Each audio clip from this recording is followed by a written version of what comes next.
Hello friends, welcome back to my channel. Last video हमने mutual funds के बारे में बनाया था।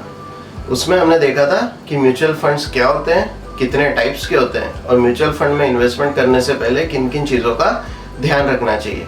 अगर आपने अभी तक वो वीडियो नहीं देखा है तो उसका लिंक नीचे डिस्क्रिप्शन बॉक्स में है और ऊपर आई बटन में आ गया होगा, तो पहले जाके आप वो वीडियो देख लीजिए। आज का हमारा वीडियो स्पेसिफिकली डेडिकेटेड है इक्विटी म्यूचुअल फंड से रिलेटेड। सो आइए आज के वीडियो को हम स्टार्ट करते हैं।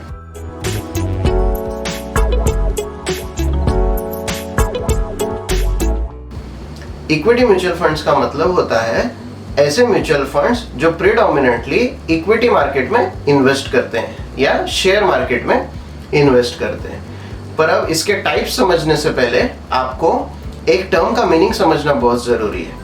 तो आइए पहले उस टर्म का हम लोग मीनिंग समझ लेते हैं। हमारा वो टर्म है market capitalisation. Now what is market capitalisation? Market capitalisation is the aggregate valuation of the company based on its current share price and the total number of outstanding shares। मतलब किसी भी company का share price और उसके जितने market में outstanding shares है, जब उन दोनों का मल्टीप्लिकेशन किया जाता है तो जो अमाउंट आती है उसे मार्केट कैपिटलाइजेशन कहा जाता है। फॉर एग्जाम्पल, अगर एक कंपनी है जिसके 2 करोड़ शेयर्स है और एक शेयर का प्राइस 50 रुपए, तो उस कंपनी का मार्केट कैपिटलाइजेशन होगा 2 crore shares multiplied by ₹50, that is ₹100 crore. So वो कंपनी का मार्केट कैपिटलाइजेशन हो गया 100 करोड़। तो आपको ये मार्केट कैपिटलाइजेशन का मीनिंग याद रखना है। अब हम स्टार्ट करते हैं टाइप्स ऑफ इक्विटी फंड से, जिसका सबसे पहला टाइप है large cap funds. Large cap funds का मतलब ऐसे म्यूचुअल फंड्स जो लार्ज कैप कंपनीज में कम से कम 80% इन्वेस्टमेंट करते हैं। लार्ज कैप फंड्स का मतलब होता है companies that rank in between 1 to 100 in terms of market capitalization। ये सारी बड़ी बड़ी कंपनियां होती है, इन्हें ब्लू चिप कंपनीज भी कहा जाता है। ये सारी कंपनीज ज्यादातर आपने सुनी होती है क्योंकि ये बहुत बड़े बड़े ब्रांड्स होते हैं। जो लोग ज्यादा रिस्क नहीं लेना चाहते लेकिन इक्विटी मार्केट में एक्सपोजर चाहते हैं, वो लोग लार्ज कैप फंड्स में इन्वेस्ट करना प्रेफर करते हैं और उनके लिए लार्ज कैप फंड बहुत अच्छा भी होता है। लार्ज कैप फंड के कुछ एग्जांपल्स है, जैसे निप्पॉन इंडिया का लार्ज कैप फंड है, you have axis blue chip fund. Please यहाँ पे ध्यान रखिए, हम लोग ना ही कोई स्पेसिफिक म्यूचुअल फंड का यहाँ पे एडवर्टाइजमेंट कर रहे हैं या उसे प्रमोट कर रहे हैं, ना ही किसी स्पेसिफिक फंड को प्रमोट कर रहे हैं। मैं आपको एग्जाम्पल्स बस इसीलिए बता रहा हूँ ताकि आपको पता हो कि मार्केट में ये फंड्स भी अवेलेबल है for this specific category. Okay, now this second type is mid cap funds. What are mid-cap funds? In mid-cap funds, the investments in equity and equity-related instruments should be at least 65%. That is the minimum cap. इससे ज़्यादा हो सकता है। Mid-cap companies मतलब वो company जो rank 101 से 250 के बीच में आती है in terms of market capitalization। इसमें थोड़ा सा रिस्क लार्ज कैप के मुकाबले ज़्यादा होता है, लेकिन इसमें रिटर्न्स के चांसेस भी ज़्यादा होते हैं, क्योंकि जैसा आप जानते हैं कि इन्वेस्टमेंट का तो एक थंब रूल ही है, more risk more return, less risk less return. Mid cap funds के कुछ एग्जांपल है, L&T मिड कैप फंड है, HDFC का एक अपॉर्चुनिटी फंड है जो कि मिड कैप कैटेगरी में आता है। तीसरा हमारा फंड है स्मॉल कैप फंड। तीसरा जो टाइप है that is small cap funds. Small cap funds में equity and equity related instruments of small cap companies should be at least 65%। Small cap fund मतलब वो कंपनियां जो कि रैंक 251 या उसके आगे आती है, वो सारी स्मॉल कैप कंपनीज होती है। ये सारी छोटी छोटी कंपनीज होती है जिसमें बहुत ज़्यादा ग्रोथ पोटेंशियल होता है पर रिस्क भी उतना ही ज़्यादा होता है। तो जिनका रिस्क एपेटाइट बहुत ज़्यादा होता है, जो बहुत ज़्यादा एग्रेसिव इन्वेस्टर्स होते हैं, जो लॉन्ग टर्म के लिए होल्ड कर सकते हैं, वो लोग स्मॉल कैप में इन्वेस्ट करते हैं। तो इसमें रिस्क ज़्यादा है लेकिन रिटर्न के चांसेस भी ज़्यादा होते हैं। इसके कुछ एग्जांपल्स है HDFC का small cap fund, then you have DSP small cap fund etcetera. These are some of the examples of small cap fund. Our next type is large and mid cap fund. ये जैसा कि नाम है, it is a combination of large cap and mid cap. इसमें large cap companies में कम से कम 35% का अलोकेशन होना चाहिए और मिड कैप कंपनीज में कम से कम 35% का अलोकेशन होना चाहिए। जैसा कि नाम है लार्ज एंड मिड कैप, इसका मतलब ये टॉप 250 कंपनीज में इन्वेस्टमेंट करती है in terms of market capitalisation. Large and mid cap fund के कुछ एग्जांपल्स है, लाइक LIC म्यूचुअल फंड का large and mid cap fund है, एक मीरा एसेट का भी लार्ज और मिड कैप फंड मार्केट में अवेलेबल है। ऐसे दूसरे AMCs के भी हैं, आपको इजीली मिल जाएंगे। moneycontrol.com पे आप सर्च कर सकते हैं, वहां पे सारे फंड्स की डिटेल्स आपको मिल जाएगी। हमारी नेक्स्ट कैटेगरी है multi cap funds. In multi cap funds there should be minimum 65% of allocation to equity and equity related instruments। ये कॉम्बिनेशन होता है लार्ज कैप, मिड कैप और स्मॉल कैप फंड्स का। ये बहुत ही डाइवर्सिफाई तरीके से इसमें इन्वेस्टमेंट की जाती है। इसके कुछ एग्जांपल्स हैं, Kotak standard multi cap fund, you have Tata multi cap fund and SBI Magnum multi cap fund, etc. There are many other multi cap funds available. The next category is dividend yield funds। dividend yield funds में ऐसे stocks में investment की जाती है जो कि ज्यादा dividend देते हैं। ऐसे कम से कम 65% ऐसे स्टॉक्स इस फंड में होना चाहिए। इसके एग्जांपल्स है डिविडेंड यील्ड फंड के UTI dividend yield fund and principal dividend yield fund. The next category is value fund and contra fund. अब वैल्यू फंड और कॉन्ट्रा फंड को थोड़ा सा हम लोग डिटेल में समझते हैं क्योंकि ये इतना सिंपल नहीं है। तो वैल्यू फंड को समझने के लिए सबसे पहले हम वैल्यू इन्वेस्टमेंट स्ट्रेटेजी समझते हैं। इसमें क्या होता है, in value investment strategy it is looking for stocks which are undervalued and are trading below its intrinsic value. तो जो स्टॉक अपने इंट्रिंसिक वैल्यू से कम रेट पे ट्रेड करते हैं, ऐसे स्टॉक्स को ढूंढा जाता है और उसमें इन्वेस्टमेंट की जाती है। इंट्रिंसिक वैल्यू मतलब उस स्टॉक की फेयर वैल्यू जो कि उस स्टॉक के फंडामेंटल्स से आप डिराइव कर सकते हैं, जिसमें एक्सटर्नल कंडीशंस का कोई इफेक्ट नहीं होता है।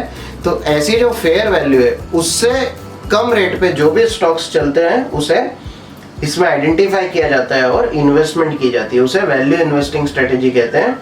So if the company's market value is less than its intrinsic value, then it is considered to have value. Therefore, a value fund is an equity fund which invests in the stocks of companies having value. इसके कुछ example है L&T India Value Fund और Tata Equity PE Fund. The next type is Contra Fund. Contra Fund follows the contrarian strategy. Contra का meaning ये होता है against या opposite. Contra word का जो डिक्शनरी मीनिंग होता है। So a contra mutual fund invest against the existing market trends and purchases stock which are not performing well currently. तो जो अभी करंट सिचुएशन में स्टॉक्स अच्छा परफॉर्म नहीं कर रहे लेकिन जिसमें फ्यूचर पोटेंशियल दिख रहा है फंड मैनेजर को, ऐसे स्टॉक्स को इसमें पिक किया जाता है। Here the fund manager of the contra fund purchases stocks at a value that is lower than its expected value in the long term. There can be times when certain sectors witness a slump during the prevalent market conditions. ठीक है, सो कोई ऐसे sectors होते हैं जिसमें कभी कभी slump आ जाता है, स्लैक आ जाता है, तो ऐसे सेक्टर्स को आइडेंटिफाई किया जाता है और उसमें इन्वेस्टमेंट्स की जाती है। It is better for a long term and are not ideal for the short term investments. इसके कुछ एग्जांपल्स है like Invesco India contra fund और the Kotak India equity contra fund. So these are some examples of the contra fund. Now our next category is the focused fund. Focused fund में एक limited stock पे focus किया जाता है, that is maximum 30 stocks. ये stocks diversify ना होके एक लिमिटेड एरिया में या लिमिटेड सेक्टर्स में इसमें इन्वेस्टमेंट्स की जाती है, इसलिए इसे फोकस फंड कहा जाता है। इसके एग्जांपल से एक्सिस फोकस 25 फंड और Motilal Oswal focus 25 fund. So these are some focus funds. The next category is sectoral और थीमेटिक फंड, जो किसी एक स्पेसिफिक सेक्टर या थीम में इन्वेस्टमेंट होती है। इसमें एक स्पेसिफिक सेक्टर या थीम के equity and equity related instruments में कम से कम 80% का एक्सपोजर होना चाहिए। ये इसमें सेक्टर्स हो सकते हैं like pharma sector, infrastructure sector, technology sector, banking sector, ऐसे कोई भी सेक्टर का ये फंड हो सकता है। ऐसे कुछ सेक्टरल फंड्स के एग्जांपल्स है जैसे निप्पॉन इंडिया का फार्मा फंड है, टाटा का इंफ्रास्ट्रक्चर फंड, आदित्य बिरला सन लाइफ का डिजिटल इंडिया फंड एक्सेट्रा। ऐसे बहुत सारे सेक्टरल फंड्स मार्केट में अवेलेबल है जो किसी स्पेसिफिक सेक्टर पे अपनी इन्वेस्टमेंट करते हैं। The last and the most important category is equity linked saving schemes और द ELSS। इसमें equity and equity related instruments में कम से कम 80% का एक्सपोजर होना चाहिए। ये बहुत ही डाइवर्सिफाई तरीके से ये फंड में इन्वेस्टमेंट की जाती है। इसमें लार्ज कैप भी होते हैं, मिड कैप भी होते हैं, स्मॉल कैप भी होते हैं, अलग अलग सेक्टर्स के फंड्स हो सकते हैं, अलग अलग थीम्स के फंड हो सकते हैं। इसे टैक्स सेविंग फंड भी कहा जाता है क्योंकि इसमें इन्वेस्टमेंट करने से आपको under section 80C up to 1,50,000 rupees का डिडक्शन भी मिलता है। ये फंड में एक चीज जो बहुत इंपॉर्टेंट है वो ये है कि इसमें लॉक इन पीरियड 3 इयर्स का होता है, जो कि दूसरे 80C में जो इन्वेस्टमेंट्स होते हैं उससे बहुत कम है। इस फंड के कुछ एग्जांपल्स हैं जैसे Axis long term equity fund, ICICI prudential long term equity fund etcetera. So these were the types of equity fund. Our next point is taxation for equity mutual funds. हम लोग देखते हैं कि equity mutual fund में tax implications क्या होते हैं। तो इसमें सबसे पहले आपको आपका पीरियड ऑफ होल्डिंग देखना है। इसमें 2 टाइप्स है अलग अलग। आपका पीरियड ऑफ होल्डिंग 12 मंथ से ज्यादा है या पीरियड ऑफ होल्डिंग 12 मंथ से कम है। अगर आपका पीरियड ऑफ होल्डिंग 12 मंथ से ज्यादा है then it is termed as long term capital asset and the gain arising on the sale of long term capital asset is called long term capital gain. और अगर आपका period of holding 12 month से उससे कम है तो उसे short term capital asset कहा जाता है and the gain arising on the sale of short term capital asset is known as short term capital gain. तो now what is this gain? Gain is the difference between the selling price and the purchase price. तो suppose आपने कोई mutual fund 1 lakh rupees में खरीदा है और उसे cell 2.5 lakh में किया है तो आपका गेन होगा 1.5 लाख। सो अगर लॉन्ग टर्म कैपिटल गेन आपको होता है तो it is exempt up to ₹1 lakh and above 1 lakh आपको 10% टैक्स देना होता है। तो जैसे हमने एग्जांपल देखा इसमें हमको गेन हुआ है 1,50,000, तो इसमें से 1 लाख जो है वो एग्जेम्प्ट है और जो 50,000 है उस पर आपको 10% टैक्स पे करना है, दैट इज 5,000 रुपीज। और in case of short term capital gain आपको डायरेक्टली 15% टैक्स इसमें पे कर देना है, इसमें कुछ भी एग्जेम्प्ट नहीं है। So this was the taxation for equity mutual funds. Few points to remember. Invest in equity mutual funds for a long term, usually 5 years or more. Normally, all equity mutual funds will have an exit load, so check for it before investing. Third, no equity mutual fund has a lock-in period except ELSS. ELSS has lock-in period of 3 years. Number 4, you have to invest as per your risk appetite. अगर आपकी risk लेने की क्षमता बहुत ज़्यादा नहीं है या आप रिस्क एवर्स इन्वेस्टर हो तो आपने लार्ज कैप फंड्स में इन्वेस्टमेंट प्रेफर करना चाहिए।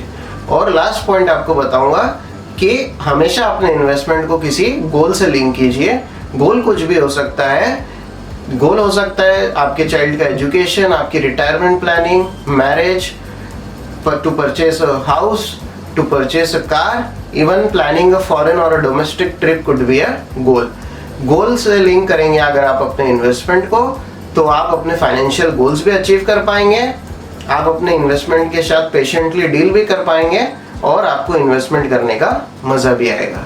आई होप ये वीडियो आपके यूजफुल रहा होगा। अगर आपको ये वीडियो पसंद आया तो इसे अपने सारे फ्रेंड्स एंड फैमिली मेंबर्स के साथ शेयर कीजिए, हमारे इस वीडियो को लाइक कीजिए और अभी तक अगर आपने हमारे इस चैनल को सब्सक्राइब नहीं किया है तो इसे जल्दी से सब्सक्राइब कीजिए ताकि ऐसे वीडियोस का नोटिफिकेशन सबसे पहले आप तक पहुंचे। So this was Devesh signing off. See you in the next video. Mutual fund investments are subject to market risks. Read all scheme related documents carefully.